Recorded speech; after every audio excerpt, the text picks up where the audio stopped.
When I think of levels that have had a lasting impression on me that Fromsoft have created, the first one that comes to mind is the Tower of Latria from Demon's Souls, and in my opinion is one of the best, if not the best, levels that they have created, and one that they have tried to replicate many times over, but have not really succeeded in recreating.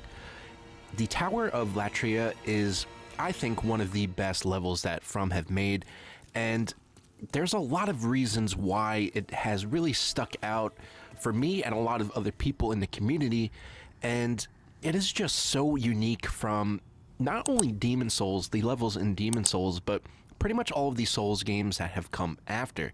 It's pretty much a survival horror level and feels very Bloodborne before Bloodborne was even a thing. Very Lovecraftian influence, a big emphasis on getting lost and being confused, and just a very foreboding, creepy, and again, a very scary atmosphere, something that really was not part of RPG games at that time when Demon's Souls originally released in 2009. I remember playing the original Demon's Souls back then in 2009, and this level scaring the crap out of me. It really was quite frightening at the time, and obviously we're playing the remake here that really nailed the atmosphere of the original and really kind of emphasized that kind of Lovecraftian influence that this level definitely has. Very, very scary area, especially back then playing it for the first time. It's just a level that, again, From have really tried to recreate several times over.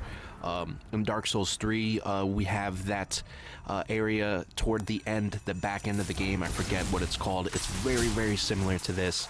Bloodborne obviously has a huge kind of very similar vibes to the Tower of Latria, and it's really the only game that they've created afterward that I think kind of matches the atmosphere of Tower of Latria. This is definitely one of my favorite areas that they've made, and probably my favorite in Demon's Souls, and again, pretty much in general. If you've never played Demon's Souls, it's very, very different from all these Souls games that came after, which either featured an interconnected world or a sort of more linear world like Dark Souls 3, or obviously open world like Elden Ring. Demon's Souls had a level-based kind of system where you would teleport to 5 different worlds, and each of these worlds had 3 levels, with one of them having a little bit more, but you essentially go through, you could teleport to each of these worlds in any order that you wanted, and they each had their own kind of vibe and setting and enemies that dealt certain damage. And the Tower of Latria was the 3rd world. Again, you can go to this pretty much right from the start of the game if you wanted. It's one of the more difficult areas, a lot of magic-based damage, but also, if you're playing a magic-based character like I am in this video, you may want to go to this area first because there's a lot of magic-based items for you to get, as well as an NPC that can teach you advanced spells. So even if you're a low-level character, it may be worth it to come here and kind of brave these Lovecraftian enemies a little bit earlier than you should, because you will get some pretty good loot out of it. So each of these worlds have their own levels, and so this would be 3-1, and then you can go to 3-2, and then 3-3 would be the final boss of that particular world. And Tower of Latria was kind of infamous for being one of the hardest of the 5 worlds that you can go to, especially if you did not have a lot of magic defense. And this area was notorious for the Lovecraftian guards that patrolled around, one-shotting enemies and stuff. But if you're playing a mage character, you can actually use the cloak spell to get a really nice advantage on them. But this was also one of the first instances where Fromsoft had patrolling enemies. Dark Souls primarily had enemies just that would be stationary. They would stay in place. Maybe some of them would walk around for the most part, but this one was one of the first levels that had patrolling enemies, and it made sense because this was a prison that had multiple levels, cages that you had to get keys for to progress further. Very, very easy to get lost in this level, but that was actually part of the charm. You were supposed to kind of just feel trapped and frantic and confused and not sure where to go. Different keys would lead to different areas. It's a very, very chaotic and confusing layout, but I actually love that, and I think a lot of people love that too. I remember back in 2009, going through and different forums and stuff before YouTube was like super popular. You actually had to do things on your own or really scour the internet in forums and stuff to try and figure out what the next move was. And this was definitely one of the levels that, was a pretty substantial hurdle for new players to get over. And I got Demon Souls when it first came out just by, seeing the cover art, and I was like, wow, this looks really cool, pretty challenging, let me pick it up. I didn't have any idea what I was getting myself into, and I love horror games even back then. So this was obviously quickly became one of my favorite levels, and the atmosphere, even in the original as well as the remake, I just feel From Software have not been able to really match. This level just is dripping with atmosphere. It's super creepy, super foreboding, and there's just a feeling in this world that you don't really get in any other FromSoft titles except maybe Bloodborne. That's probably one of the reasons why Bloodborne is my favorite FromSoft game. I really love the gothic horror and creepy elements that Bloodborne has, as well as obviously the Tower of Latria here. And in general, Demon Souls has some amazing atmosphere, and if you haven't played the remake, you absolutely should, because it is fantastic. The environments, they really nailed the environments. They look how I remember them looking, which isn't always an easy task when it comes to remakes. Now, of course, a lot of people were a little bit upset with some of the kind of art style changes with some of the enemies and some of the armor sets, but by and large, they definitely nailed the atmosphere of the environments in the remake, and Tower of Latria is no exception. It's an absolutely gorgeous level. Again, it just drips with atmosphere, and that's one of the main reasons why I think that this was one of the best levels that From have made. They haven't really done too much with this setting outside of Bloodborne, and the level design of this area is so different. The first level in this world, again, you're stuck in this prison. It's got multiple levels, and you're getting keys from the guards, sneaking around if you prefer that. Especially if you come at a lower level, these guards can absolutely destroy you. So sometimes it's better to sneak around and grab the keys, figure out where you're supposed to go to all these different levels. There's multiple different NPCs that you can save within these locked gates and stuff like that. And it really does have that survival horror vibe. And again, I remember really freaking me out in 2009. I absolutely loved the creepiness of this level. But the second level actually has you kind of way above the prison. It's a completely different vibe. It really does showcase that Lovecraft vibe with the red sky and the lightning. You're just waiting for a Bloodborne boss to kind of come down.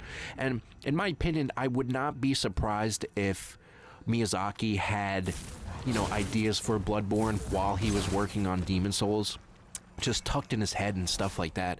So this maybe was kind of their first kind of take on doing something Lovecraftian and gothic horror, because it definitely is in that same vein. I would not be surprised.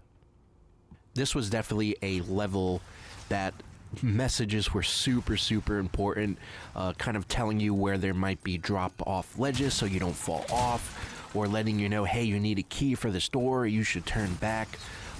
And one of the things that I really like about Demon Souls is that support-based spells and support items like the Ognites of Guidance or whatever, the little stones you can drop, support spells like cloaking and stuff like that, they were actually way more useful in Demon Souls than they were and are in future FromSoft titles. Each level in Demon Souls, each world was very different and had very different obstacles that you needed to overcome, damage types, enemies, environmental hazards, stuff like that. So different support-based spells or miracles and stuff like that really did come in handy in certain zones. I can't tell you in any other Souls game where I used the cloak spell. Never. But in this particular world, in this level, it is a godsend, and there's a lot of levels in Demon Souls that take advantage of certain spells that you may only use for that particular level, but when you use it, it makes it so much easier.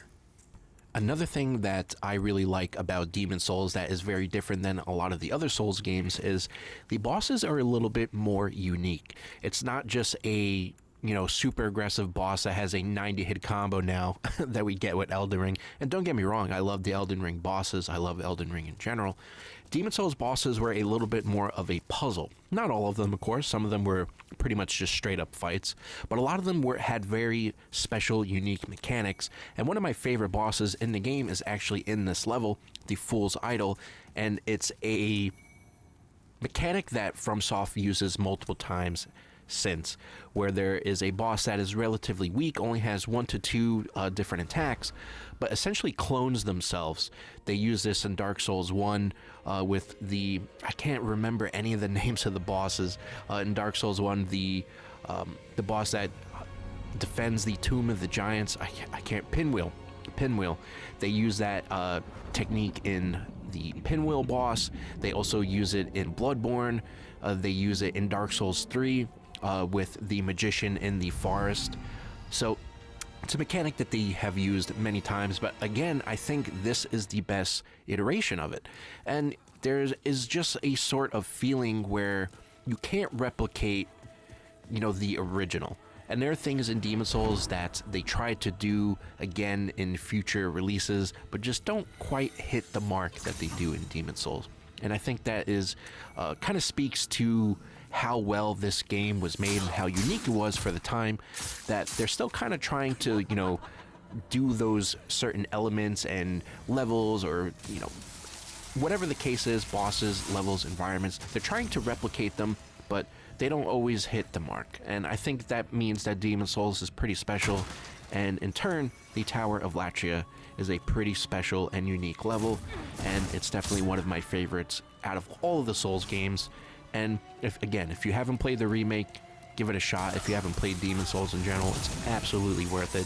It's definitely going to feel a little clunky, especially if you're used to Elden Ring, but it's 100% worth it. And I just wanted to talk about this level because I've been replaying Demon Souls right now, working on a video for Demon Souls, for the remake, and just Demon Souls in general. So I just really wanted to just share my thoughts about how much I enjoy this level and the game in general. And if you enjoyed this video, leave a like and a sub. It really helps me out.